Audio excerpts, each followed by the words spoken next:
Salam dostlar, Səsi Düşünürük bugün ikinci podkastını çəkirik. Və əslində bugün biz təhsil imkanlarından danışmayı düşünürdük və Gürcüstanda yaşayan etnik Azərbaycanlıların təhsilə əlçatanlığının aşağı olmasını istəyirdik ki, müzakirə edək. Yalnız 1+4 proqramı var və bu proqram ideal proqram deyil, əksikləri var. Bir çox insan tam təhsil ala bilmir, tam gürcücə öyrənə bilmir, sonra əmək bazarında konkurent unariyani olmur, rəqabətə dözümlü olmur. Bu haqda danışmayı planlayırdıq biz.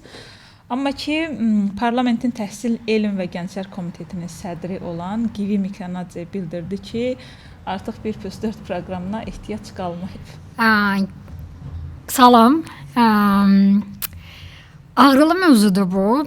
Bir neçə gündür və mən bir tərəfdən sevinirəm ki, əslində qalanda bir neçə insanın artıq bu mövzu ilə bağlı paylaşımını gördüm. Bu deməkdir ki, ictimai maraq var bu mövzu ilə bağlı və bu təbiidir. Çünki 1+4 proqramı yəni mən düşünürəm ki, Gürcüstan təhsil sistemində etnik azlıqlar yönündə edilmiş ən həqiqətən alqışlanası addımlardan biri idi və Givi bəyə qulaq asmaq və onun bu bəyanatına şahid olmaq həqiqətən ciddi sual işarələri yaratdı ümumiyyətlə cəmiyyətdə. Bəli, hardan başlayaq bilmirəm. İlk növbədə 1+4 proqramının əslində qalanda 1+4-ün özü haqqında da çoxlu suallar var.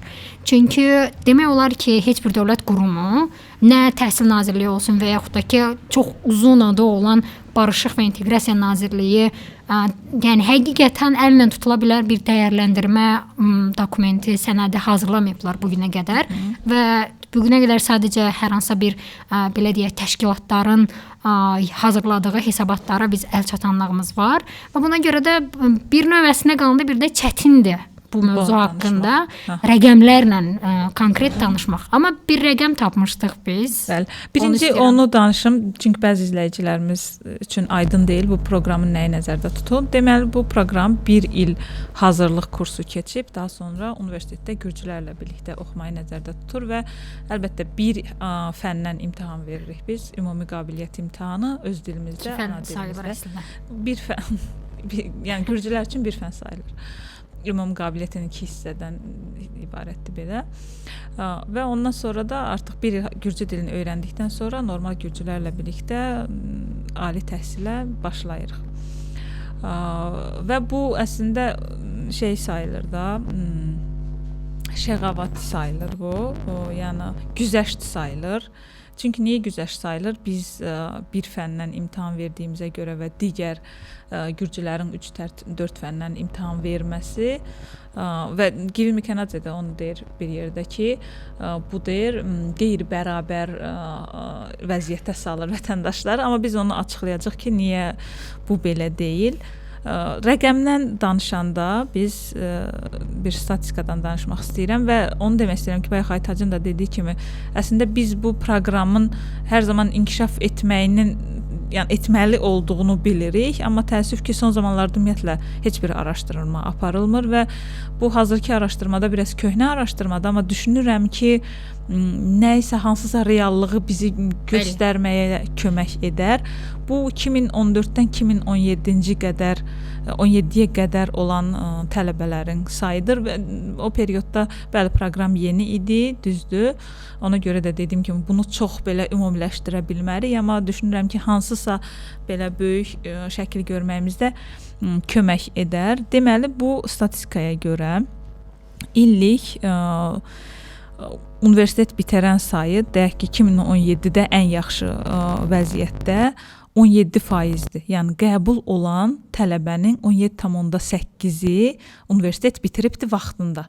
Deməli 160, daha doğrusu 897 nəfər universitetə qəbul olur və yalnız o il, yəni 5 il standartda 160 nəfər qəbul olur. Təəssüf biz sonra bilmirik ki, məsələn, bu 897-dən neçə nəfəri bir semestri artıb, 2 semestri artıb, bu haqda məlumatımız yoxdur. Statistika, yəni bu araşdırma bizə bunu vermir, sadəcə bunu verir. Ondan əvvəlki ili baxaq, ondan daha 2012-ci ildə qəbul olan tələbələrdən deyək ki 590 nəfər universitetə qəbul olubsa, buradan sadəcə 98 nəfər universiteti bitirib. Bu da 16,6% eləyir. Ondan əvvəlki rəqəmlər daha pisdir. Sadəcə biz buna danışmaq istəmirik, çünki onda proqram 2010-cu ildə filan proqram yeni olduğu üçün o ilk əlin günahı olmaz deyirlər. Ona görə də onları saymırıq. Yəni onu demək istəyirəm ki, bu gün belə söhbət haraya gətirmək istəyirəm. Bu gün belə biz bu proqramla, yəni 1 il hazırlıq keçərək universiteti bitirə bilmirik. Ya uzanır universitet, ya universiteti oxumayı dayandırırıq və yaxud da ki, nisbətən asan saydığımız universitetə keçid eləyirik ki, bu da bilirsiniz ki, yaygındır. Bir il hazırlığa baxmayaraq. Bir də sadəcə onu təsəvvür edin ki, 1 il hazırlıqda keçmirsiniz. Yaxşı deyək ki, İmtahana birtəhər hazırlaşdıq, əzbərlədik, universitet imtahanını gürcü dilində verə bildik. 3-4 fəni keçdik. Yəni düz məktəb uşaqlarının belə bizim məktəb vaxtında bizim üçün əsas olan imtahanı keçmək kimi görünürdü, amma real bilirik ki, bunun fənləri var, terminləri var, nə bilim.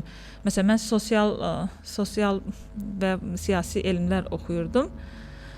Nə qədər çətinlik çəkirdim, baxmayaraq ki, məktəbdə də belə orta səviyyədə bildiyimi zənn edirdim və hazırlıqda da normal oxudum, heç bir fəni belə boş buraxmadım, amma çox çətinlik çəkdim ki, normal ayaqlaşam, belə desək, gürcülərlə. Bir də təsəvvür elə, hələ o hazırlığı keçməsəydim mən. Nə qədər çətin olardı və ola bilsin ki, universiteti bitirə bilməzdim. Və hazırlıq əslinə qalanda bir də belə bir mövzu var ki, əslinə qalanda hazırlığın bu 1 ili hər universitet, ümumiyyətlə sistem budur ki, hər universitetin özünün öz proqramı var. Və bu o ümumi proqramın olmamağı bir tərəfdən onu ölçmək hansı daha, yəni ümumiləşdirilmiş bir metodun olmadığını göstərir Təhsil Nazirliyinin. Bunun özü də ciddi problemdir, çünki ümumiyyətlə universitet tələbələri ilə söhbət edərkən və hal-hazırda biz bir araşdırma üzərində işləyirik və orada misal üçün onu görürük ki, İlyada oxuyan uşaqlar deyirlər ki, okey, bu 1 ilin içərisində yetərincə yaxşı gürcü dili keçirilir, amma Tiflis Dövlət Universiteti və yaxud digər universitetlərdə oxuyan tələbələr o 1 ilin içərisində yetərincə gürcü dili səviyyəsinə gəlib çatmırlar. Yetərli səviyyə dedikdə ümumiyyətlə hər universitet götürdüyü tələbəni elə bil ki, təxmini B1, B2 səviyyəsinə çıxartmalıdır. B1, B2 səviyyəsi, yəni normal özünü ifadə edə biləcək səviyyədir və bu səviyyədə olmayan həqiqətən digər universitetlərdə biz onu görürük ki, tələbələr hətta özünü ifadə edə bilməyəcək səviyyədə ola-ola belə deyək, sertifikat verir universitet. Çünki hər hansı bir səviyyə dəyişikliyinə səbəb ola bilmir həmin tələbədə və ondan sonra həmin tələbə suya buraxılmış o, daha doğrusu sudan çıxmış balıq kimi davam eləməlidir normal bakalavr təhsilinə, hansı ki, içərisi, yəni akademik həyat həqiqətən belə asan deyil də. Məsələn, mənim ətrafımda çox gənc var, deyir ki, işə başlamaq istəyirəm, deyirəm ki, niyə daha universitetə deyir, dil vermək istəyirəm. Oradan çox adam... Sparda işləyən uşaqlar, mənim özüm, misal üçün, 2-ci kursda olanda getdim işə başlamağa və baxmayaraq ki, misal üçün, mənim ailəm ciddi qarşı idi, bir də həmin dövrlər daha belə az idi tələbələrin işləmək məsələsi. Ailəmə qoyduğum argument və özümə qoyduğum argument, çünki həqiqətən o idi ki, mən istəyirəm ki, dilimi inkişaf elətdirim. Niyə? Çünki universitet sənə o imkanı vermir. Bundan əlavə də bu mənim üçün bir tərəfdən yeni bir məlumatdır ki, misal universitet tələbələri, hazırlıqda oxuyan tələbələr hazırlığa pul verib gürcü dili öyrənə əlavə olaraq hazırlığın imtahanını keçmək üçün əlavə müəllim tutmaq məcburiyyətində qalırlar. Yəni nə dərəcədə və bunun adı, bu proqramın adı güzəşt proqramı qoyulub.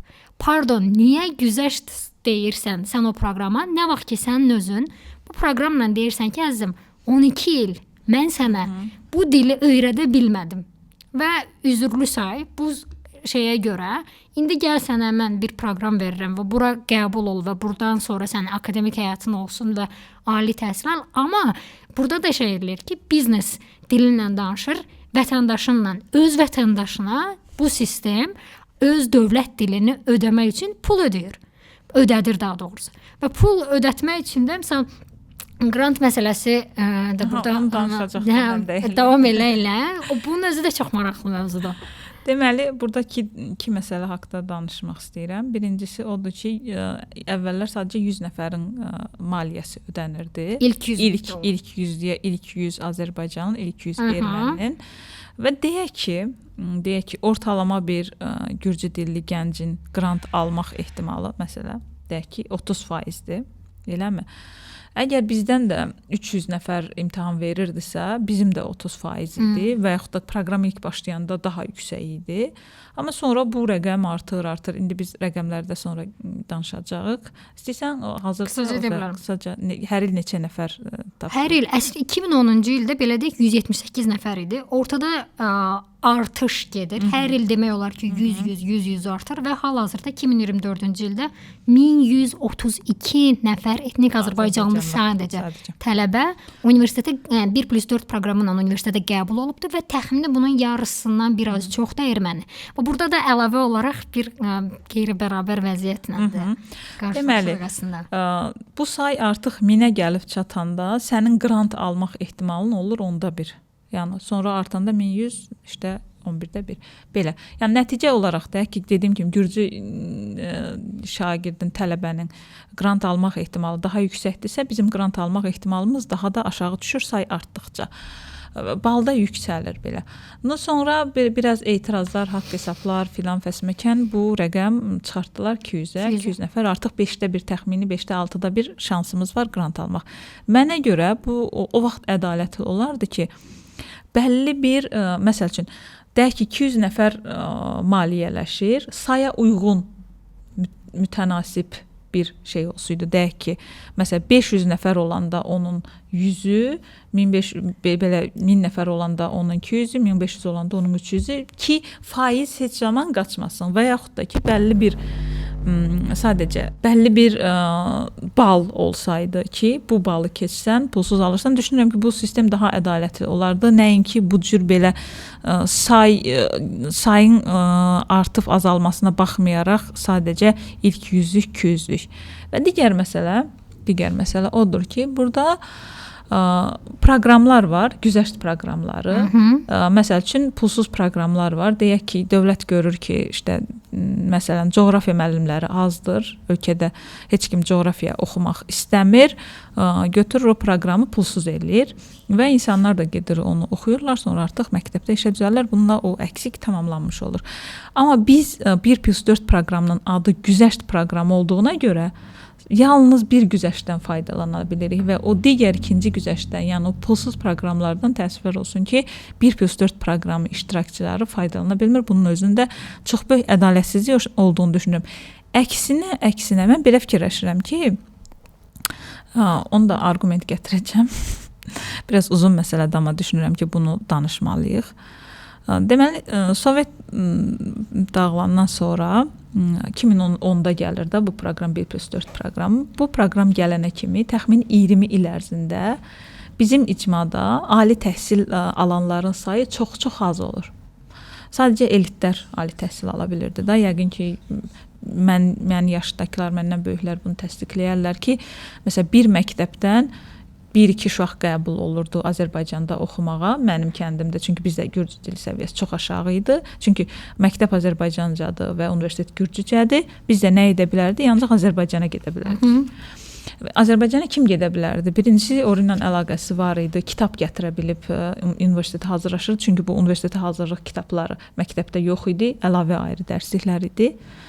Oradan kitab gətirib, onu müəllim yanına gedərək hazırlaşa bilən, sonra ora gedib imtahan verib, sonra da o təhsil ödənişini ödəyə biləcək. Yəni bildiyin əməlli belə varlı hesab etdiyimiz insan ali təhsil ala bilərdi və bu həm varlı, həm bacarıqlı. Çünki bizim kəndin təhsili də oranın təhsilindən daha aşağı olduğu üçün çox varlı, bacarıqlı belə bir insan olmalıydın ki, sən hardasa ali təhsil ala biliydin və bu da çox az idi həqiqətən. Nəticə olaraq biz bu 20 illik periodda itirdik. Yəni bir nəsil 20 il az iş deyil, itdi bu nəsil. Nəticə olaraq onu aldıq ki, bizim məsələn bugün belə bizim hansısa sahə ekspertlərimiz yoxdur. Çünki cəmi 15 ildir biz ali təhsil ala bilirik. Onun da başdan 1-2 il çox aşağı idi iştirak. Ondan sonra artıq yeni özümüzə gəlirik. Belə hələ də düşünürəm ki, tam belə tuta bilməmişik, özümüzə gələ bilməmişik. O adamın da hansısa bir sahədə özünü tapması, işlə təmin olması, ekspert olması filan bir uzun vaxt istəyən bir şeydir. Ona görə də bizim bir çox sahədə Azərbaycan dilli ekspertimiz yoxdur. Mən elə fikirləşirəm ki, biz bu qədər insanı itirdiyimizə görə, yəni 20 il az period deyil, əksinə bizə lazımdır daha çox güzəşt proqramı. Yəni çünki bir çox sahədə çox böyük boşluqlar var. Və bəzi şeylər həqiqətən elədir ki, deyək ki, məsələn araşdırma. Eləmi? Əgər sən hansısa bir davranışın səbəbini araşdırmaq istəyirsənsə, daha yaxşıdır ki, daha təsirli, daha yaxşı araşdırma eləyə bilərsən, əgər ki, sən o icmanın nümayəndəsisənsə. Daha yaxşı kommunikasiya qura bilərsən və ona görə də bəzi sahələr var, həqiqətən bu dillə, məsələn, gürcü dilli ekspert bunu edə bilmir, tərcümə ilə bir çox məlumat itir. Ona görə mən düşünürəm ki, əksinə bizə daha çox güzəşt bu cür proqram lazımdır və nəyi nəzərdə tuturam da, deyək ki, məsələn, Azərbaycan dilli icma üçün burada əksikliklər var və bu cəlb edək, təşviq edək gəncləri ki, bu sahəni bitirsinlər. Erməni dilli icmanın buna ehtiyacları var, bu boşluq var, bura təşviq edək. Yəni əslində əksinə bu cür proqram olmalıdır. Nəinki mövcud güzəşt proqramından belə kənar qalırıq. Çünki niyə? Çünki mən 12 ildə mənə gürcücə öyrədə bilmədin. Mən də məcbur qaldım bir ilimi və xeyli də pulumu itirərək universitetə gəlirəm və o güzəştdən də faydalana bilmirəm. Yəni doğrudan deyirəm də, sadəcə bir təsəvvür edin, sizcə bu ədalətlidirmi? Və orada deməyi ki, bizim bu güzəşt proqramı deyir, güzəşt proqramı vətəndaşlarımızı deyir, qeyri-bərabər vəziyyətə salır deyir. Onu əslində dinləyə bilərik biz onu və ondan sonra onun üzərində danışa bilərik. მე ვფიქრობ, რომ თუ ეს პროცესი ამ მოცემულობებით გაგრძელდა, რამდენიმე წელიწადში ჩვენ საერთოდ უარი უნდა ვთქვათ 1+4 სისტემაზე, იმიტომ რომ გარკვეულწილად არასწორი არის, რომ რაღაც არათანაბარ მდგომარეობაში ვამყოფებთ ჩვენს თანამოქალაქეებს. ამიტომ შესაბამისად ჩვენ ის მოცემულობები, რაც ახლა გვაქვს აი ამ სტატისტიკური ანალიზის საფუძველზე, თავისუფლად გვაძლევს იმის ხედვას და მე ჩემს გამოსვლაში ვთქვი კიდევაც, რომ ალბათ ჩვენ ახლო მომავალში უნდა ვიფიქროთ 1+4 სისტემის გაუქმებაზე, იმიტომ რომ ქართული ენის ცოდნა საკმაოდ მაღალ დონეზე იქნება ყველა, ასე ვთქვათ, თანამოქალაქეს შორის. Maraqlıdır. Çünki belə bir şey var. İndi bu adam deyir ki, 93% deyir. Araşdırma keçirilib ki, 93% yaxşı gürcücə bilir. Baxın, burada yaxşı deyəndə o deyir ki, mən mağazaya getdim, gürcücə. Kim deyir ki, gənclər arasında araşdırma keçirilibdir. Bu araşdırma maraqlıdır.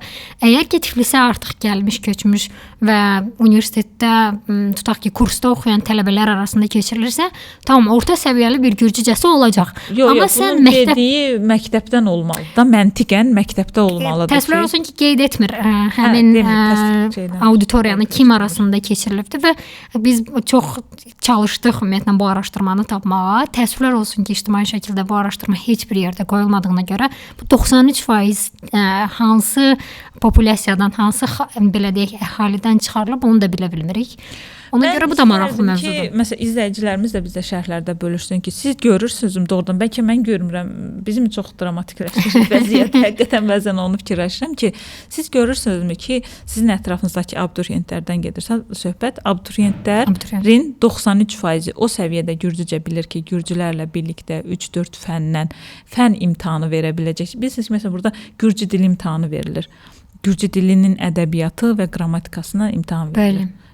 Siz fikirləşirsinizmi ki, bizim gənclərin əksəriyyəti 93% az deməkdir, elə əksəriyyət deməkdir.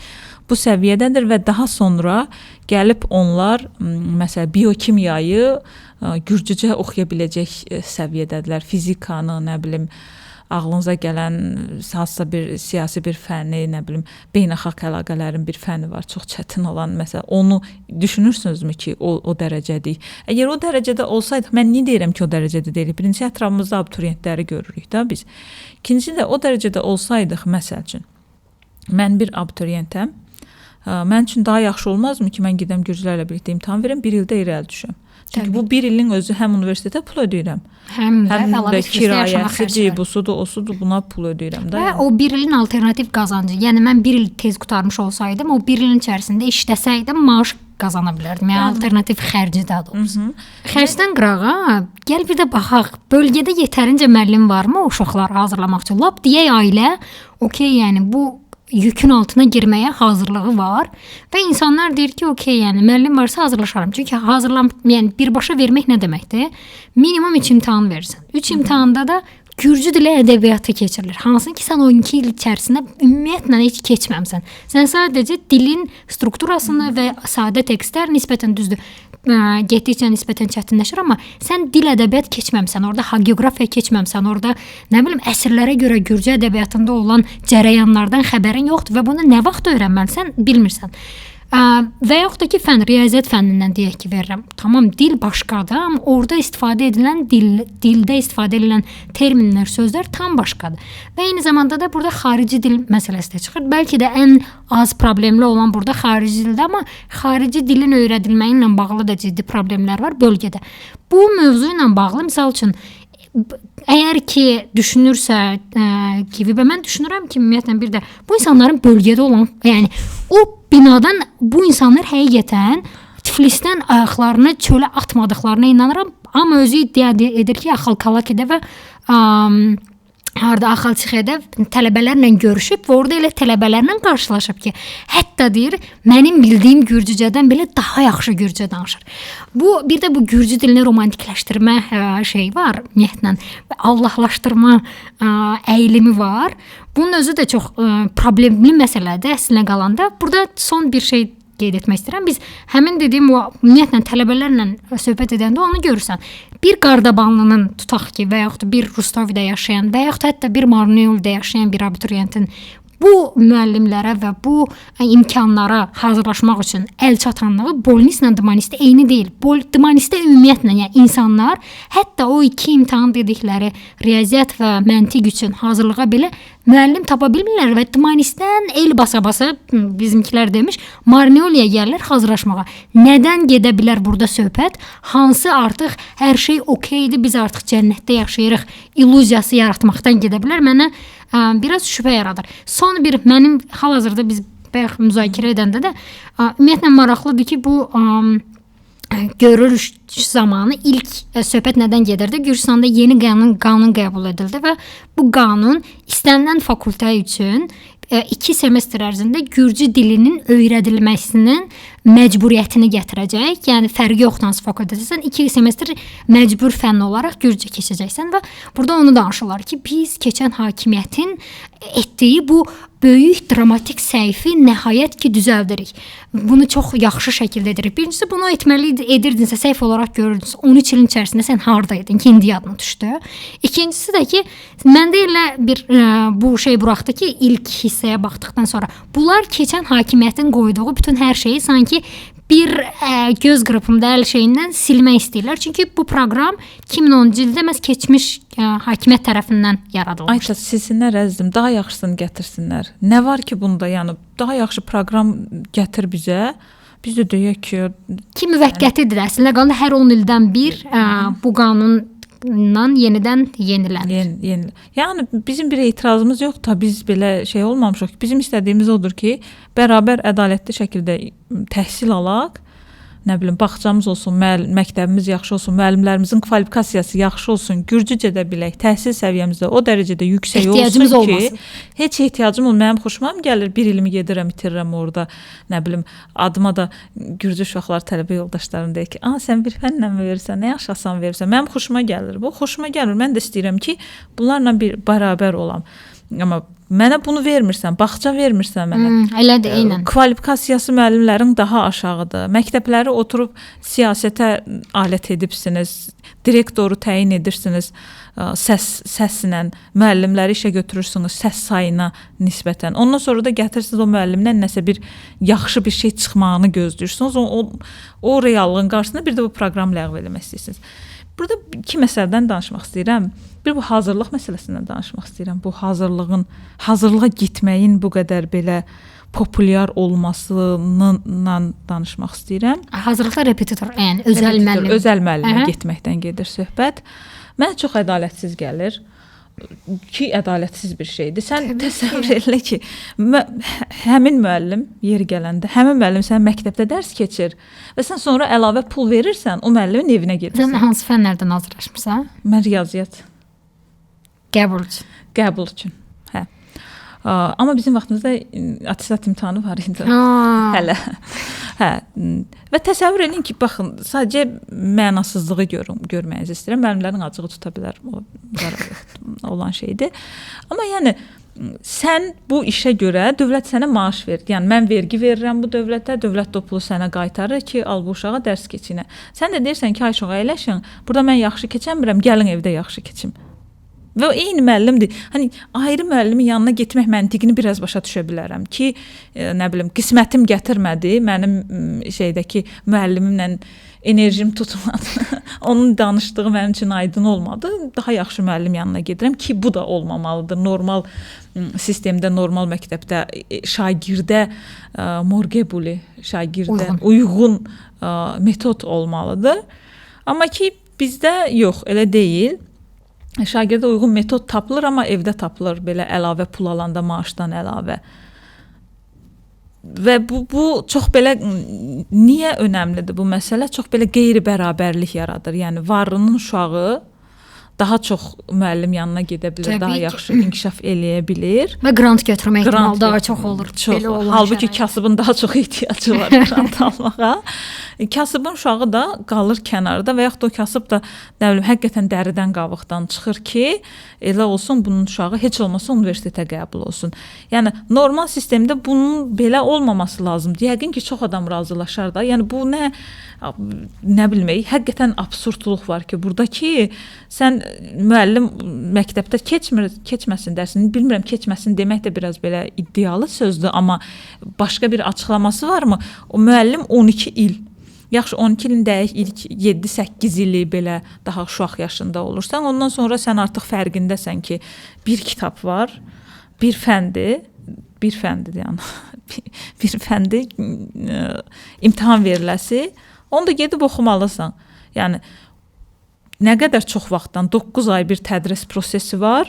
9 ayı vur nə bilim 4 ilə 9-cu sinifdən başlasaq 9, 10, 11, 12. 9 ay var 4 ilə riyaziyyatın da nə bilim həftədə neçə gün keçildiyini hesablayaq. Nə qədər çox vaxtın var ki, sən universitetə hazırlaşa biləsən və sən hazırlaşa bilmirsən, o müəllim sana orada o şeyi verə bilmir, amma gedirsən evdə nədənsə 1 ilə 2 ilə asanca hazırlaşırsan, yaxşı ballar alırsan. Çox belə bilmirəm, mənə düşünürəm ki, bu məsələ mütləq tənzimlənməlidir gələcəkdə. Düzdür, belə sərt regulasiyaların tərəfdarı deyilik adətən, amma bəzi məsələlər var ki, əslində burada sərt regulasiyadan da söhbət getmir də. Söhbət ondan gedə bilər ki, ola bilsin bunu birbaşa qadağan eləməyəsən, amma yaxşı təhsil olduqda heç kim ehtiyac görməz buna və bununla birlikdə özü təbii şəkildə bu belə repetitora getmək söhbəti biraz səngiyə bilər.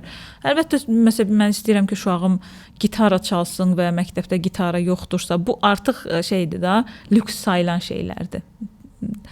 Ki olsa da olar, olmasa da olar. Yəni həyatımızda gitara çalmadığımız üçün çox böyük şey itirdiyimizi düşünmürəm. Bəlkə də bəzi insanlar vaxtında öyrənmiş olsaydı, tamamilə kamergalar başqa yerə gedə bilər. Başqa məsələdir. Hələ biz burada çox bəsit şeylərdən danışırıq da. Yəni eləcə universitetə qəbul olum, bir peşəm olsundan danışırıq. Biz belə bilirsiniz ki, çox yüksək tələblərimiz yoxdur. Dünən stand-up edirdik gənclərlə, teenagerlərlə, yəni yeniyetmələrlə. Onda deyirəm ki, bəziləri fikirləşir ki, bəziləri deyir ki, məsələn, mən işləməkdən yoruldum və yaxud da elə ki, magistratura oxumağa ərinmirsəm filan fəsməkən. Və mən deyirəm ki, mən işləməkdən yorula bilmərəm. Nətər yorulum? Mən bunun üçün çox mübarizə aparmışam ki, işləyə bilim. Mən bunun üçün çox mübarizə aparmışam ki, magistr təhsil ala biləcək imkanım olsun. Yəni bir məsələ kənddə böyüyən bir qızın maksimum onu da xəyalını qurduğumuz elə buydu da. Bundan nə tərb edə bilərsə, məsələn, digər uşaqlar deyək ki, daha yüksək xəyallar qurarkən daha yaxşı universitet və s. bizim qurduğumuz, çatmaq istədiyimiz maksimumumuz odur, təəssüf ki, yəni.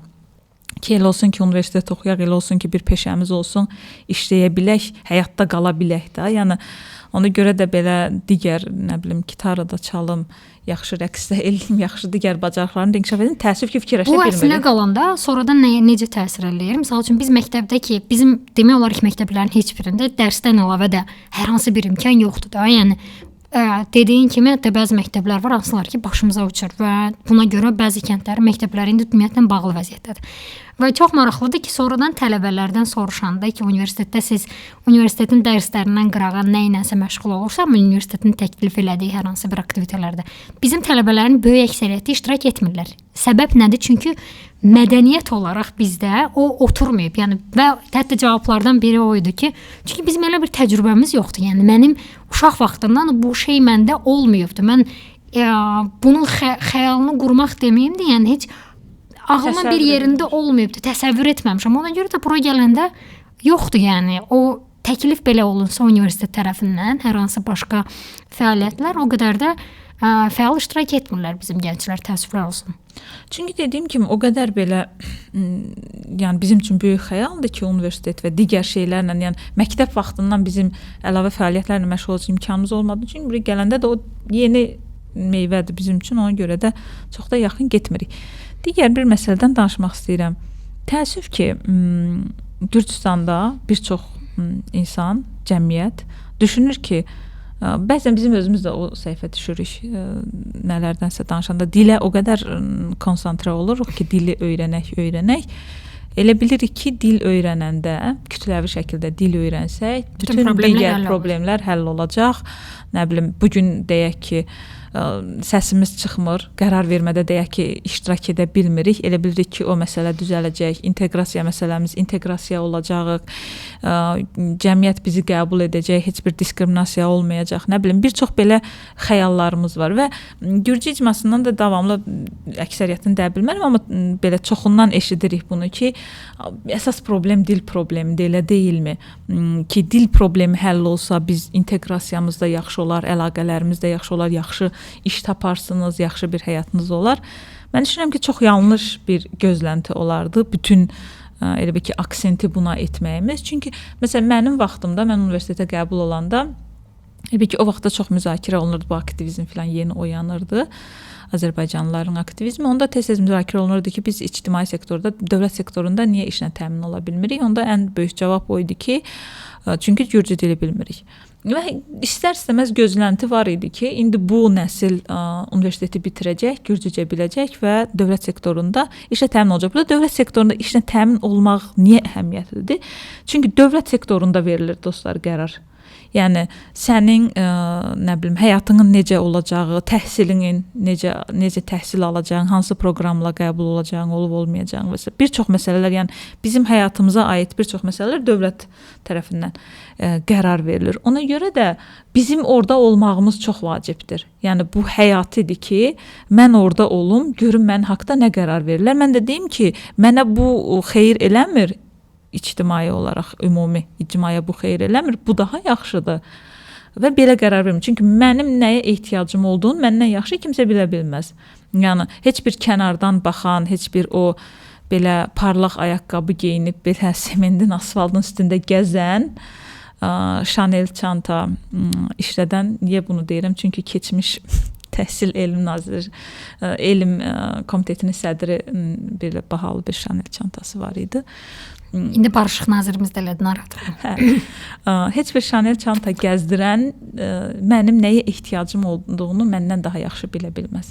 Ona görə orada olmalıyıq, ona görə dövlət sektorunda işləmək bizim üçün vacib idi və biz fikirləşmişdik ki, elə olacaq ki, heç olmasa bir neçə adam, bacarıqlılar orada işlə təmin olacaqdır və bizim vəziyyətimiz biraz daha yaxşılaşacaqdır. İndi bilirsiniz, hər il məsələn, Aytaç bayaq dedi, nə qədər uşaq universitetə qəbul olur, gənc universitetə qəbul olur. Onu da deyək ki, o vaxtı mən bayaq dedim 17%-dir, indi də artmış olsun, 40% olsun, 50%, 60% bitirir universiteti. Yəni yüksək rəqəmlərdir da bunlar. Amma yenə də bizim inteqrasiyamız çox da elə sürətlənmir, çiçəklənmir və dövlət sektorunda da işlə təmin ola bilmir və qərar vermədə iştirak edə bilmirik. Məsələn, dövlət sektorunda kim işlə təmin olur, Aytaç, soruşuram sənə. Kim görübsən axır vaxtlarda? Mən bir neçə nəfər görmüşəm. Bizimkilərdən. Mən də bir neçə nəfər görmüşəm. Nə hansı xüsusiyyətlərinə görə? Hə. Siyasi xüsusiyyətlərinə Təbii ki, siyasi görüşlərinə görə, bir də bəzilərinin bilirəm ki, yaxınları olduğuna görə. O da şeydir. Yəni ya seçkidə çox yaxşı aktivlik eləməlisən, ya da ki, yaxınlarına görə işlə təmin olunur. Yəni onu deyirəm ki, və burada bir çox şeydən danışa bilərik. Yəni bu gözlənti ki, biz dili bilmirik deyə bizə ikinci dərəcəli baxırlar, nə bilim, daha kasıbıq, bağçamız yoxdur, məktəbdə təhsil keyfiyyətimiz aşağıdır, nə bilim, hüquqlarımız tapdalanır, bizi adam yerinə qoymurlar. Mənim özüm hiss etdiyimdən gedir söhbət. Və biz elə bilirik ki, gürcü dilinə biləndə hamısı düzələcək, düzəlmir. Elədir. Çünki məsələ özümüz də ki, sən gürcücə bilirik normal səviyyədə və məsələ diskriminasiya qurbanı olmuruq mu küçədə? Yəni o sözlərdən, o yanaşmadan bəzən hiss edirsən ki, nəsə fərqli baxış var. Nəsibimizi alırıq bəzən. O insanlar hansılar ki, bütün bunların fərqindədir və o nöqtəyə gəlməsinə icazə vermir. Məsəl üçün, haqqını, hüququnu qoruya bilən insanlar. Mən təsəvvür edə bilmirəm ki, digər insanlarda necə hadisələr baş verir. Yəni onu demək istəyirəm ki, bizim problemlərimiz çoxdur. Belə nətərdən belə ümumi cümlə oldu. Onlardan biri də dil məsələsidir. Amma mən düşünmürəm ki, dil bilərək açardı. Dili biləcəyik, dəhşət, yəni çox belə gözəl bir ölkədə yaşayacaq. Bunun bir digər tərəfi də var. Ümumiyyətlə dövlət tərəfindən davamlı belə bir şey eşidirik ki, işte məsələn bizim tələb etdiyimiz tərcümə servisi ki, maraqlıdır. Deməli ki, bələdiyyələrdə heç olmasa tərcüməçi olsun, heç olmasa bələdiyyələrdə ki, mənə görə sosial agentliklərdə də mütləqdir, vacibdir. Bəli. Yəni ən az bələdiyyə qədər önəmli yerdir sosial agentliklər. Orada birdən tərcüməçi olmalıdır, hardakı Azərbaycanlılar, ermənilər və yaxud da başqa balaca qruplar yaşayırsa. Və çox maraqlıdır ki, qanun buna icazə verir. Orqanlı qanun buna icazə verir. Deyir ki, əgər hardasa buna ehtiyac varsa, sən bunu edə bilərsən. Onu da biraz belə hayla harayla yazıblar oraya, elə öz başına getməyib o cümlə. Amma sadəcə yazıblar orada qalıb. Amma yazıblar orada qalıbdı. İndi bunlar deyirlər ki, məsələn, adi belə bir dostunla söhbət edirsən, deyirsən ki, belə bir şey tələb edirik. Deyirlər ki, gürcü dilini öyrənmisən. Yəni bir də absurd bir şəkildə deyirlər ki, əgər belə bir şey olsa, insanlarda motivasiya öləcək gürcü dilini öyrənmək üçün. Siz təsəvvür edin, mənim atam 60 yaşındadır. Atam əslində gürcücə öyrənmək istəyir. Amma tərcüməçi var deyən deyir ki, tərcüməçi var. Dəftəri o gün əlinə yerə qoydu ki, tərcüməçi var qızım, mən daha məktəbə getməyəcəm, kursa getməyəcəm. Çox absurd bir şeydir. Yəni nə demək istəyirəm ki, bu yaş məsələsi nəzərə alınmalıdır ki, 40 yaşından yuxarı adam, nə bilim, məsələn, bizi kimi fermer adam, kənd təsərrüfatına məşğul olan, sabah gün doğanda gedir işə və gün batanda evə qayıdan adamla oturub gözləmək ki, gürcü dili öyrənsin 50-60 yaşında adamla absurd bir şeydir və elə bir biz ölkə yaratmalıyıq ki, hardakı dil bilməyən insan da faydalansın ki, deyək ki, ideal vəziyyət yarandı. Deyək ki, çox super bağçamız var, çox belə məktəbimiz superdir. Onu da bəlli bir, yəni vaxt lazımdır buna və onu da bir qrup qalacaq qıraqda, hansı ki öyrənə bilmədi, nə bilim, motivasiyası yetmədi, həvəsi yetmədi, məktəbə gedə bilmədi, o periodda Azərbaycanda oldu, Türkiyədə oldu və yaxud da atası, anası, nə bilim, fermadaydı, binədəydi, apardı, məktəbdən kənar qaldı. Yəni bu insanlar hər zaman deməyim, amma bəlli bir müddət var olacaq. Yəni bütün bunları görməzdən gəlir bizim hazırki hökumətimiz, idarəçimiz və o da yetmirmiş kimi mövcud bir dənə işləyən proqram var. Ona da deyirlər ki, belə burada dediyin kimi, məktəb vaxtında əvvəllər neçə 9, 10, 11-ci illərdə yadıma düşür ki, məktəblərdə gürcü dilinə xüsusilə diqqət həqiqətən var idi. Və məktəbdən əlavə biz pulsuz kurslar olurdu. Həftədə 3 dəfə, 4 dəfə, bəlkə hər yerdə yox idi, amma ən azından yavaş-yavaş çoxalmağa doğru gedirdi. Mən öz bölgəmizdən deyə bilərəm, bunu öz təcrübəmizdən irəli gələrək. Bir proqram yox, hətta elə oldu ki, eyni vaxtda 2 dənə önəmli proqram həyata keçirilməyə başladı və bu proqramlar içərisində biz gürcü dilini həqiqətən mən öz sinifimdə, hətta irəlidə ali təhsil almaq istəməyən gənclərin belə gürcü dilini bəlli özünü ifadə edə biləcək səviyyədə öyrəndiyinə şahid olduq. Bu sistem bəlli bir şəkildə işləyirdi. Hal-hazırda həmin proqramların demək olar ki, hamısı qaldırılıbdı və indi bilingual təhsilə keçid başlanılıbdı. 298 məktəbin hardasa bir 10-15%-də hal-hazırda bilingual təhsil var və bu sistemi də hələ tam otuzdura bilmirlər. Gəh nəyi dəyişirlər, gəh nəyi dəyişmirlər. Ümumiyyətlə bir də çox maraqlı bir şeydir. Bu ilk dəfə mən bu məlumatı oxuyanda belə çox içimdə bir üsyan bayrağı qaldırmışdım.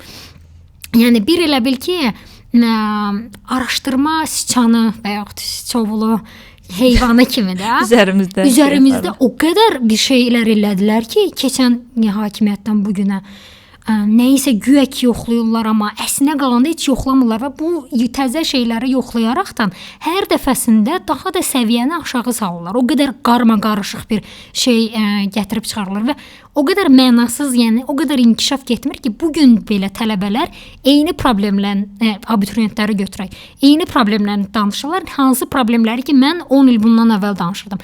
Hələ də imtahan suallarının düzgün tərcümə olunmadığı haqqında tələbələrdə belə bir ciddi bir protest, bir narazıçılıq var. Yəni sən hələ bunu imtahanı həll edə bilməmisən, əzizim, dön bir bax, yəni özünün əlində olan imkanlara. Və bütün bunlardan sonra bir də ümumiyyətlə Gürcüstanda sistem necədir? Ümumi təhsil planı deyə bir şey, hər 4 ildən bir təhsil planı dəyişdirilir və update, yəni ki, təkmilləşir. Hər proqram 4 ildən bir yeniləşir. Və təsəvvür edin, ümumiyyətlə Gürcüstan hazırda 8 ya da 9-cu planındadır. Biz etnik Azərbaycan məktəbləri həmişə bu plandan ən azı 2-3 plan geridən gəlirik. Yəni gürcü tələbə şagirdə misal üçün artıq 9-cu şeydə olanda etapda biz hələ 6-da 5-də nəsə etməyə çalışırıq. Və mən bunu öz təcrübəmdə harda hiss eləmişdim? Olimpiyadaya getmişdik bizdə və çox maraqlıdır. Məsəl üçün biz gürcü dilindən danışırıq, amma digər fənlər çox vaxt qıraqda qalır. Bir dənə belə siz Azərbaycan dilli tələbə şagird tapa bilməzsiniz, hansı ki, olimpiyadada ölkəni təmsil edəcək səviyyədə bizim məktəblərdən çıxmış bir şagird olar. Niyə? Sual yaranır. Yəni sən bu insanlara o təhsili demək ki, verə bilmirsən. Olimpiyadada getdim, sual çıxıbdı. Üzünə baxdım sualın, mən burada yazılan heç bir şey tanış deyil. Və mənim əmim oğlu gürcü məktəbinə gedirdi və məndə bir xasiyyət vardı, insanların kitablarını oğurlayıb yığıb sonradan oxumaq kimi. Həmin sinifi keçdikdən sonra əmim oğlunun mən kitabını gətirəndə həmin kitab 8-ci sinifin kitabı, yox 9-cu sinifin kitabında həmin mövzunun verildiyini gördüm. Və belə qalmışdım ki, wow. Yəni nə qədər böyük ədalətsizlik olur əslində qalanda digər mövzularda da. Aytac, biz onu da gördük. Yəni mən məsələn öz nümunəmdə gördüm. Mən baxmayaraq ki, kurs yoldaşlarımdan 1 yaş böyük oluram, çünki mən 1 il hazırlıq oxumuşdum. Mən gəldim və deməli mənim fakültetimdəki insanların belə hamısı da Tiflisdən gəlmə deyildi, regionlardan gəlmələri də var idi. Fakt idi ki, yəni gözə görə ki, və bu arada onu da deyim ki, mən məktəbdə yaxşı oxuyan şagird sayılırdım. Yəni onu deyim ki, belə məktəbdə də heç oxumamışam, bircə riyaziyyata hazırlaşıb universitetə qəbul haqqında fikirləşmişəm. Yox, nə baş verirdisə, nəsə bir haqq hesab var idisə, hamısını öyrənməyə çalışırdım. Mən gəldim, gördüm ki, sosial elmlərdə oxuyanda heç dəlisən, bunlar nədən danışırlar? Mənim heç bir fikrim yoxdur bunların danışdıqları məsələlər haqqında. Yəni yaxşı, bunu bir fəndə deyək ki, bunu hiss ediydim, yox. Bütün fənlərdə bircə fənim var idi riyaziyyatla bağlı, logika adında, məntiq adında. Bircə o fəndə tuta bilirdim mövzuyu, çünki ona oxşar universitetə hazırlıqda onun üzərində xeyli işləmişdim. Bircə onda mövzuyu tuta bilirdim ki, söhbət nədən gedir. Digər fənlərdə heç bir fikrim yox idi ki, burada söhbət nədən gedir. və hamısı lektor bir şey deyirdi, hamısı da bir fikir bildirirdi. Biz- Nəsə bir fikri var, hə, bilirəm belə. Mən də onun falan şeyindən nəsə bir cümlə gətirirdi, o biri kurs yoldaşım, o biri belə. Qalırdım ki, belə və bu hiss yəni mənə aid deyil. Bir çox məsələ. Bir çox, hə. Hə, bir çox insanda bu şey var ki, bu tərəfdə nələrsə öyrədilir. Düzdür, məsələn, gürcü dostlarımızdan danışanda onlar deyir ki, bizim təhsil sistemimizdə də ciddi problemlər var. Ümumi Gürcüstan təhsil problemi həqiqətən çox bir işə yaramır. Hə, qatılıram ona, amma yəni bu bir işə yaramazın içində bizimki heç bir işə yaramır, Hə, yəni həqiqətən. elədir. Ondan sonra gəlirik biz. Deməli nə ilə üzləşirsən də, sən birinci kursa başlayanda, gürcü dil səviyyən aşağıdır, onunla üzləşirsən. Onu şey eləməyə çalışdım. Mən məsələn yadımdadır leksikonla, lüğətlə belə sözün şeydə belə kitabın üstə yazırdım. Bu söz bu deməkdir, bu söz bu deməkdir filan fəsməkən. Bir onunla oynayırıq ki, hələ bir sözlər tərcümə edib buradan bir şey çıxarda bilək. Bir bütün bu fənlər, bütün bu elmlər bizim üçün yenidir. Onunla oynayırıq. Adaptasiya olmağa çalışırıq burdakı haqq hesablara, nə bilim, maddi borclarımız, haqq hesablarımız var. İşləməli oluruq çoxumuzdakı ailəmizə yük olmayaq filan fəsməkən və bunun içində biz nəsə bir şey çıxartmalıyıq, nəsə öyrənməliyik. Və əlavə olaraq bunu əlavə edim ki, mən bundan artıq demək olar ki, əmin oldum. Böyük əksəriyyətdə biz azlıq nümayəndəsi tələbələrin bəlkə də elə məhz buradan da irəli gələrəkdən, gürcü dilini yaxşı bilməməkdən də irəli gələrək ciddi kompleksləri olur. Xüsusilə birinci kursda olanda və o kompleksləri yenimək yəni çox həqiqətən hamı bunu bacarmır.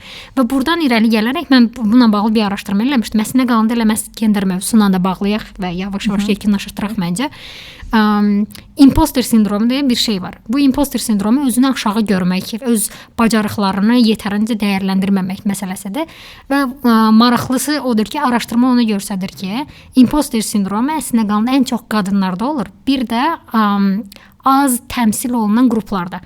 Təsəvvür elə biz həm azlıq nümayəndəsi, az təmsil olunan yəni nümayəndənin qadın nümayəndələri olaraq təsəvvür elə bilmirəm bəzən ki, biz necə oldu üstəsindən gələ bildik və çox ciddi belə bir kütlə var, hasıl ki, bunu tam olaraq aşa bilmirlər. Əlbəttə, yəni ümumiyyətlə bu individualist yanaşmalardan bilirsən ki, kimizin də zəhləmiz gedir də, mən başardım filan fəsməkən.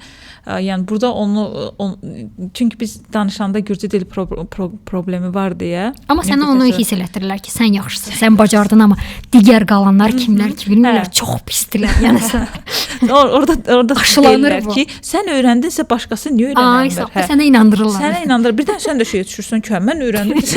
Elə deyil əzizlər. Bizim istədiyimiz hamıya uyğun, hamıya deməyim, yəni əksəriyyətə hamıya uyğun biraz daha çətindir və daha uzun perspektivdir, amma əksəriyyətə uyğun bir proqram olsun ki, heç kim, nə bilim, universitet qurtarmaq, nə bilim, normal gürcü dili öyrənmək böyük effort, böyük bir nə bilim, səy istəməsin. Normal bir şəkildə rahat, daxili huzurunla birlikdə, mental sağlamlığınla birlikdə o komplekslərə girmədən. Mənim də olub, məsələn, universitetin ilk kursunda da yoxdur ki, sonraki kurslarında belə işləyənə kimi həmişə kompleksim olub ki, indi desəm görən səhvim olur. Çünki başdan o qədər heç nəyi bilmirdim ki, sonra özüm də inana bilmirdim ki, mən artıq bunları bilirəm. Və çox normaldır, yəni. Və bizim oturub hamıdan gözləmək ki, ümumiyyətlə var da o düşüncə, sən başara bilərsən, onu şeyləməyimiz çox səif, çox belə egoist, çox belə şey yanaşma olar. Əksinə bizim istədiyimiz odur ki, hamının bacara biləcəyi, əksəriyyətin bacara biləcəyi bir sistem yaradın. Yəni, başlanğıc nöqtəmiz ola bilər illər lazımdır ki, eyni yerdən başlayaq, amma ən azından aradakı bu məsafə heç olmasa azalmalıdır ki, biz irəlidə 1+4-ün götürülməyindən danışa bilək. Bir də ümumiyyətlə 1+4-ün yaranmasından sonra təbiidir ki, gənclərin böyük bir qismi mərkəzə gəlmək imkanından faydalanaraq o qapalı çevrədən çıxmaq şansları da belə deyək, əldə etdilər və burada ən önəmli şansı daha çox, yəni ən az imkanı normalda o çevrədən çıxmaq qadınlar, qız uşaqlarının olur. Və 1+4-ün həqiqətən, yəni qızların və qadınların iqtisadi azadlığı baxımından, özünü ifadə etməyi baxımından yeri gələndə misal üçün o məhz biz çox danışırdıq da ki, uşaq evliliklərlə bağlı bu çevrənin də dönməsi, çarxın biraz belə deyək, dövrünün dəyişməsində bu Proqramı dəyişimin çox böyük rolu oldu və eyni zamanda və bunun əlçatanlığının tamamilə belə qaldırılmağı təsəvvür elə ki, daha çox yük düşəcək ailənin üstünə ki, o qız uşağını və yaxud da oğlan fərqi yoxdur ki, oxutsun və qız uşağının normalda bilirik də ilk gözdən çıxarılan olduğuna görə və ən az investisiya qoyulmaq şeyi qadına görüldüyünə görə burada da təbiidir ki, ilk o imkan verilsə seçilən olmayacaq, yəni. Seçilən oğlan Bunun bu olacaq. tərəfi də var. Və məhz son olaraq da məsəl üçün əgər ki, sən 3 imtahandan və yaxud 4 imtahandan üçün hazırlanmaq üçün biz deyirik, ya, onun kəndində yoxdur axı o müəllim. Getməli olacaq mərkəzə, getməli olacaq, nə bilim, və daha çox müddətdə getməli olacaq. Belə olan şəraitdə də ki, misal üçün məsafə, o təhsil verilən yerin məsafəsi biz qızlar üçün çox önəmlidir. Ailənin o icazəyi və verməsi baxımından və o imkandan sərfələnməsi baxımından. Tək məsafədən də getmir Aytaç söhbət. Deyək ki, məsələn bizim kənddən Badiya oraya oğlan yad birinin maşınla gedə bilər. Yəni, Amma qızlar o məsafədə onu nəzərdə kim icazə verər ki, sən yad birinin maşınla İctimai nəqliyyatın hələ də düzəməlli işləmədiyi bir kəndlərdən vəziyyətdən danışırıq. Yəni və bilmirəm, bunun statistikası yoxdur bunun, sadəcə müşahidə ilə deyə bilərəm ki, qızlar elə bil ki, bu proqramma daha çox uğurlu olurlar, daha çox bitirə bilirlər, ən azından mənim ətrafımda. Çünki haklısın. bu bizim üçün yeganə şansdır. Məsələn, bir oğlan gedib maşın alveri də eləyə bilər. Çox yaxşı, məndən də yaxşı, 5 qat yaxşı pul qazana bilər. Mağaza da aça bilər. Bir çox biznesə xaricdə çox rahat xaricdə işləyə bilər. Çox yaxşı pullar qazana bilər, amma bizim heç bir şansımız yoxdur. Yəni həqiqətən çox çətin məsələdir ki, və çox nadir kəndlərdə var o praktika və yaxud da rayonlarda var o praktika ki, universitet qurtarmayan, nə bilim, kollec bitirməyən qızlar nəsə bir işə əl atıb uğurlu ola bilsinlər. Yəni adətən daha çox qıraq kəndlərdə, məsələn mənim kəndim kimi, Dumanis kimi yerlərdə bizim yeganə pul qazana biləcəyimiz, özümüzü realizasiya edə biləcəyimiz tək şansımız universitet oxumaqdır. Universiteti oxuyacaqsansa, işləyə bilərsən, bəzən ona da icazə vermirlər, amma universiteti oxuya bilməyəcəksənsə, heç bir işləmək, özünü realizasiya etmək, uğurlu olmaq şansın yoxdur. Ona görə sənin dediyin əlbəttə doğrudur ki, əgər bu proqram bağlansa ki, icazə verməməliyik, ən çox yük yenə qadınlara düşəcək. Bununla mən istəyirəm ki, bugünkü podkastımızı artıq tamamlayaq. Bəli, bilirik ki, danışacaq mövzularımız çoxdur, amma sonrakı icazə verməməlik məsələsi çox önəmli idi. Əziz tələbələr, baxın, ölkədə olan vəziyyətlə bağlı çox belə səs çıxartmırsınız və bu çox ürək qırıcı bir vəziyyətdir. Tamam, bəzi şeyləri başa düşürük, haqq veririk. Çünki hardan gəldiyimizi hamımız çox yaxşı bilirik. Və nəylərdəsə bir ortaq şey olaraq o empatiyayı qura bilirsən. Bu mövzu ciddi şəkildə, və elə düşünməyin ki, mən artıq oxudum, bitirdim. Yəni qıraqda qalanlar vecimə deyil, xeyr. Bu mövzu bir də nəyə görə önəmlidir ki, artıq bu mövzu haqqında belə danışılmağa başlayıbsa, bu deməkdir ki, kulislərdə bu söhbət fırlanır. Bu söhbətin fırlanmağı özü təhlükəli vəziyyətdir. Və biz özümüz canımızı qurtardıq deyə qıraqda qalanların canı çıxsın prinsipindən həyatımıza davam eləsək, İnanın ki, bilmirəm, həqiqətən, yəni millət icma olaraq ciddi şəkildə belə geriyə getmə şeyi yaşayacağıq ki, bunu istəmirik məncə. Ona görə də bu mövzuda maksimum indidən lazımdır ki, öz mövqeyimizi qoyaq. İndidən lazımdır ki, səs çıxaraq ki, kulislərdəki o söhbət, indi hal-hazırda bu söhbətə onu çatırlar ki, görək cəmiyyət nə deyir. Yəni bəlli bir nəbz yoxlama şeydir mənə görə. O nəbzi atdırmalıyıq ki, oradan əllərini çəksinlər. Xahiş edirəm, özünüzə gəlin. Yəni, bu məsələ həqiqətən laqeydlik ediləcək bir məsələ deyil. Təbii ki. Yəni bütün bu nə bilim nəslin, icmanın həqiqətən taleyini həll edən bir proqram idi bu proqram. Dediyim kimi mən belə 1+4-dən belə çox kritikamız da var. Daha yaxşısını gətirsinlər. Biz də onu çox böyük məmnuniyyətlə yəni qəbul eləyərik. Amma yaxşı proqram deyəndə yəqin ki, ən yaxşı variant odur ki, bağçalarımız olsun, məktəbdə təhsil keyfiyyətimiz yüksək olsun. Amma ən azından 20 il, yəni lazımdır ki, o uşaq bağça tikilməlidir, o insan bağçaya getməlidir. Ondan sonra məktəb oxumalıdır, məktəb bitirməlidir və universitetdə rahat təhsil yəni rahat imtahan verə biləcək vəziyyətə gəlməlidir ki, bu proqramın ləğvi haqqında danışa bilsinlər. Amma bu etapda heç biri yoxdur, onun heç birinin də belə tüstüsü görünmür. Ona görə də düşünürəm ki, çox absurddur və hamı da bu haqqda danışmalıdır. Heç olmasa paylaşıb edə bilər. Gürcü dilində. Kimsə fikrimizi soruşanda sərt deməliyik ki, yox, biz bunu qəbul etmirik. Ən azından bu etapda, ən azından orada qeyd edilən 2-3 il içərisində biz bunu qəbul etmirik. Yəni 5-10 il içərisində düşünürəm ki, 5-10 il də çox tezdir. Bəli, bununla da bugünkü podkastımızı tamamlamaq istəyirəm. Siz də fikirlərinizi şərhlər qismində bizimlə bölüşə bilərsiniz. Eyni zamanda dediyim kimi, əgər danışılmasını istədiyiniz bir mövzu varsa, mütləq bizə yazın. Sağ olun, salamat qalın, mübariz qalın. Bəli, çox yaxşı idi. Salamat qalın, mübariz qalın.